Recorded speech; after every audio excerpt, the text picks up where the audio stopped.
शुक्रवार व्रत कथा। एक समय की बात है कि एक नगर में कायस्थ, ब्राह्मण और वैश्य जाति के तीनों लड़कों में परस्पर गहरी मित्रता थी। उन तीनों का विवाह हो गया था। ब्राह्मण और कायस्थ के लड़कों का गौना भी हो गया था, परंतु वैश्य के लड़के का गौना नहीं हुआ था। एक दिन कायस्थ के लड़के ने कहा, हे मित्र, तुम मुकलावा करके अपनी स्त्री को घर क्यों नहीं लाते? स्त्री के बिना घर कैसा बुरा लगता है। ये बात वैश्य के लड़के को जच गई। वो कहने लगा कि मैं अभी जाकर मुकलावा लेकर आता हूँ। ब्राह्मण के लड़के ने कहा, अभी मत जाओ, क्योंकि शुक्र अस्त हो रहा है। जब उदय हो जाए तब जाकर ले आना। परंतु वैश्य के लड़के को ऐसी जिद हो गई, किसी प्रकार से नहीं माना। जब उसके घरवालों ने सुना तो उन्होंने भी बहुत समझाया, परंतु वो किसी प्रकार से नहीं माना और अपनी ससुराल चला गया। उसको आया हुआ देखकर ससुराल वाले भी चकराए। जामाता का स्वागत सत्कार करने के बाद उन्होंने पूछा कि आपका कैसे आना हुआ। वैश्यपुत्र कहने लगा कि मैं पत्नी को विदा कराने के लिए आया हूँ।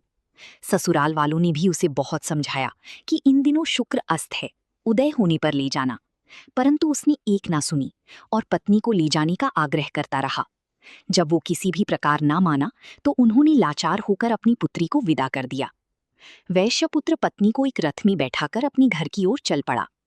थोड़ी दूर जाने के बाद मार्ग में उसकी रथ का पहिया टूटकर गिर गया और बैल का पूरा पैर टूट गया। उसकी पत्नी गिरी और घायल हो गई। जब आगे चली तो रास्ते में डाकू मिले।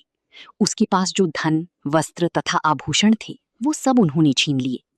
इस प्रकार अनेक कष्टों का सामना कर जब पति पत्नी अपने घर पहुंचे तो आते ही वैश्य के लड़के को सर्प ने काट लिया। वो मूर्छित होकर गिर पड़ा। तब उसकी स्त्री अत्यंत विलाप कर रोने लगी। वैश्य ने अपने पुत्र को वैद्यों को दिखलाया तो वैद्य कहने लगी, ये 3 दिन में मृत्यु को प्राप्त हो जाएगा। जब उसके मित्र ब्राह्मण की लड़की को सारी बात का पता लगा तो उसने कहा, सनातन धर्म की प्रथा है कि जिस समय शुक्र का अस्त हो कोई अपनी स्त्री को नहीं लाता, परंतु ये शुक्र के अस्त में स्त्री को विदा कराकर ले आया है। इस कारण सारी विघ्न उपस्थित हुए हैं। यदि ये दोनों ससुराल वापस चली जाएं और शुक्र के उदय होने पर पुनः आवे तो निश्चय ही विघ्न टल सकता है। सेठ ने अपने पुत्र और उसकी पत्नी को शीघ्र ही उसके ससुराल वापस पहुंचा दिया।